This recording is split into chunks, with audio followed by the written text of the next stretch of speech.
Hello అండి, నేను ఈరోజు సబ్జా గింజలు ఎండాకాలం కాబట్టి సలవ బాగా చేస్తుంది. చూడండి, సబ్జా గింజలు కూల్ వాటర్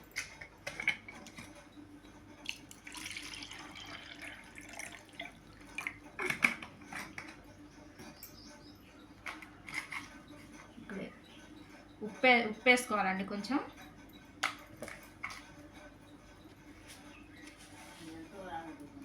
పంచదార,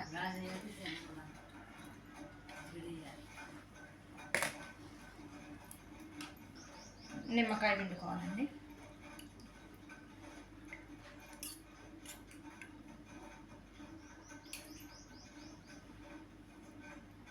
సబ్జా గింజలు ఎండాకాలం కాబట్టి బాగా చలవ చేస్తుందండి. సబ్జా గింజలు వేసుకొని నిమ్మకాయ పిండి